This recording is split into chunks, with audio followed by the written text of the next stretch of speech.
So Impact Wrestling, Spike TV, Thursday nights, coming to Philly. Impact TV tapings Friday, December 27th. Now, tickets on sale this Friday, 10 a.m., ComcastTIX.com or LeahCorusCenter.com. And the leader of Aces and Eights, you know, he's a former, 20-some-time tag team champion, and now I think it's your second time as TNA World Heavyweight Champion.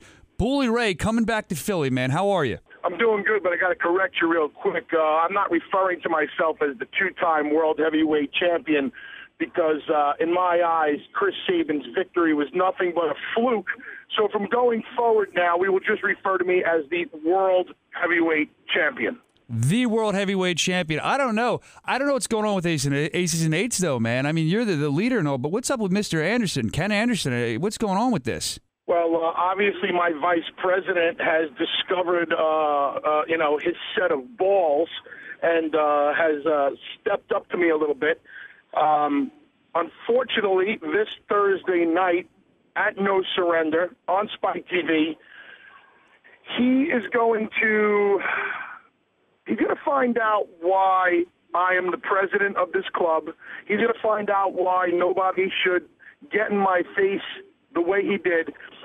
And he's going to find out the real hard way why I am a 22-year veteran of this business and nobody has been able to knock the chip off of my shoulder yet. I've been against Ken Anderson before, and I beat him up a couple of times. He knows what's in store for him. What I noticed when I saw him talking to you, I believe it was last week, it seemed like the crowd was really behind Ken Anderson. I mean, you don't care about the crowd, obviously, but I mean, does that bother you at all? Like a little teeny bit? You really think I give a damn what the crowd thinks? Of all people, me.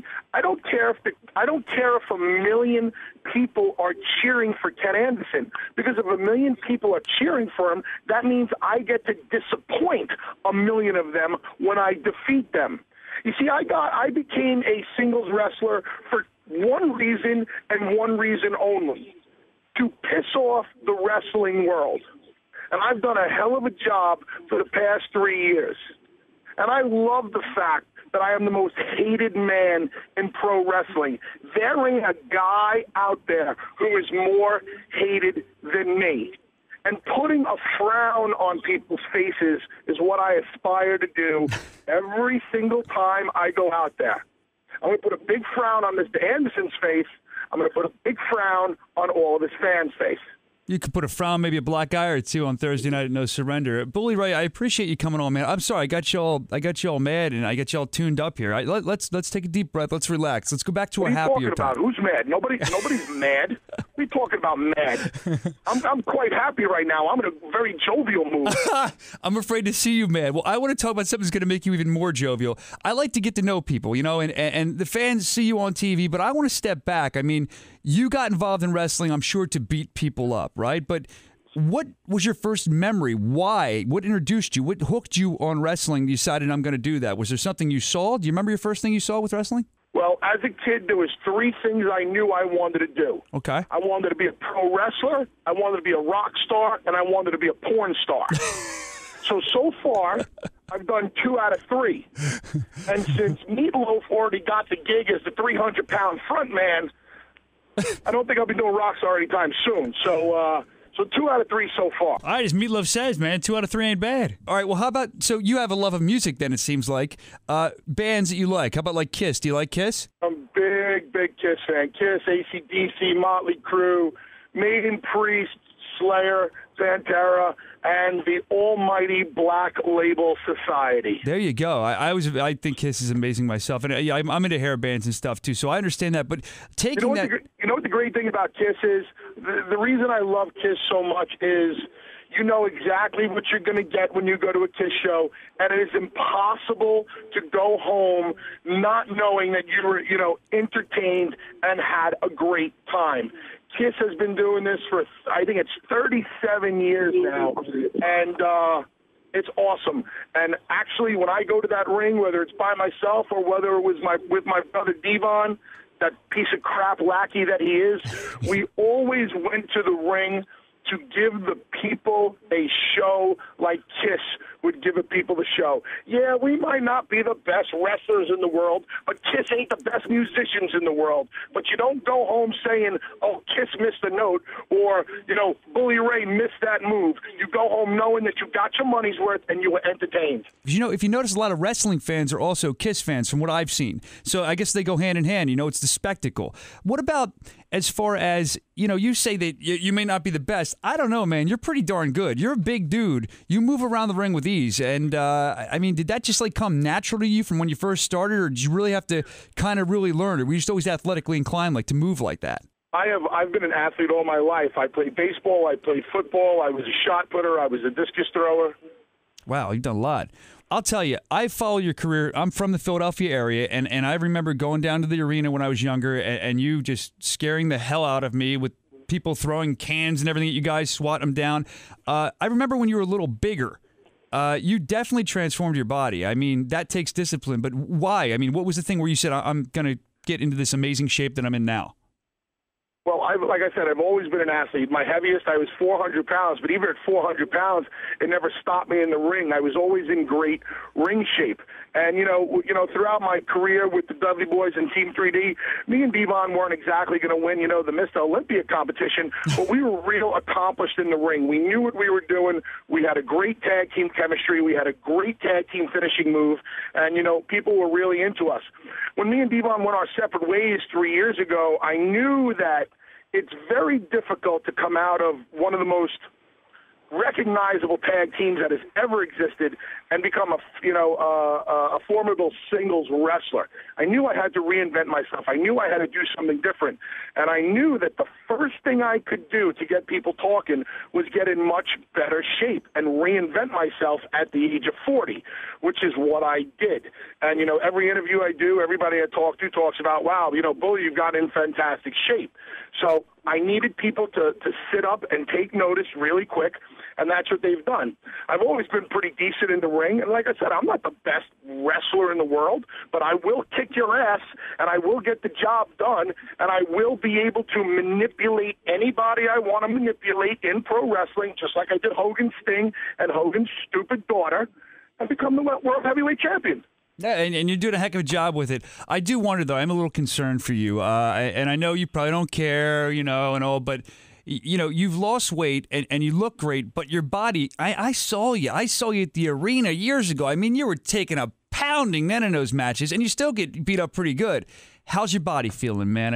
How much gas do you think? You're champion now. Everyone's trying to knock you off. How much gas is left in your tank, honestly? I got to tell you, I have a lot of go left in me. I'm very fortunate. I have taken care of myself, despite the fact that I was a heavier dude. I have taken really good care of myself. I don't have any vices. I don't have any, addictions or anything like that, except for chicks. So that keeps me nice and young and healthy. Yes, I have taken a pounding. I've shattered my ankle, 3 broken ribs, countless concussions, whatever it is, but I'm still going strong. And because I'm, taking such great care of myself right now is what allows me to, keep going out there at a high level and continue to entertain all over the world. So believe it or not, there's not many guys in wrestling who have taken the abuse that I have taken, and who can continue to do this at the level that I'm doing it at. And the thing is, you've never kind of gotten lazy and going down a notch. For years, it's been go, go, go from what I've seen in your career, and I've followed it pretty closely. Can I say that Philly helped propel you to superstardom with ECW and all? So I want to take back a little bit. I want to ask, as I said earlier in the interview, I used to be down there when you're in the ring and you were inciting near riots with the Dudleys, and I was scared. I was a younger kid, and I was like, this is crazy. And not many wrestlers, or people at all, for that matter, get to feel that kind of reaction from the fans. Can you explain what's going through your mind? There's a little bit of fear, or are you just so amped up it doesn't matter? Well, there's no doubt that coming up in ECW was a great way to, start my career.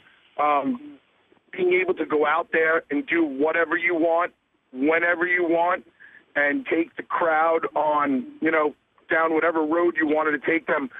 I was actually, really, really loved my first year in ECW.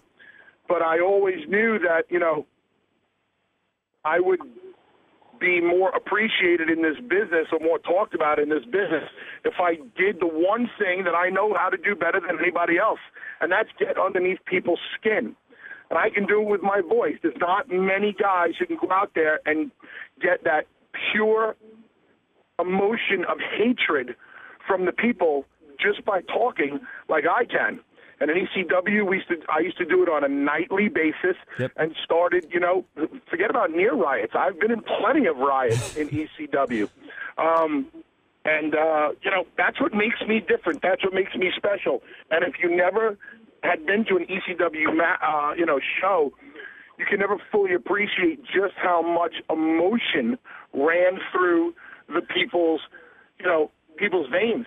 And that's why I'm really excited about coming back to Philly for the TNA TV tapings, because whenever we come back to Philly, whenever we go back to New York, the fans are so passionate, they're so loud, they're so crazy, they're so into the show that it just makes everything that much better. I remember a couple years ago when it was Team 3D versus Beer Money in a Philly street fight, and those fans were crazy. A lot of riots, and most of them in Philly. Yeah, something to be proud of, I guess. So, last thing, when you roll into Philly for this TV taping, December 27th, you've been to Philly plenty of times. Any pre-show rituals that you revisit every time you come to Philly? Actually, before I used to wrestle in the ECW arena all the time, me and my best friend, Alex Rizzo, Big Dick Dudley, we would, God rest his soul, we would always go to cheerleaders and have a shot or two at Jack Daniels. So, probably before the show, I might hit cheerleaders, have a shot at Jack, and, go down to the old stomping grounds one more time, take a look at it, and then get to the Liqueur Center and get ready to piss everybody off. I shouldn't even ask that. That sounds like something Bully Ray would do. Thank you so much for coming on, Bully Ray. I appreciate it, man. Thanks for visiting with the Soscia Network here. Not a problem, man. Take it easy.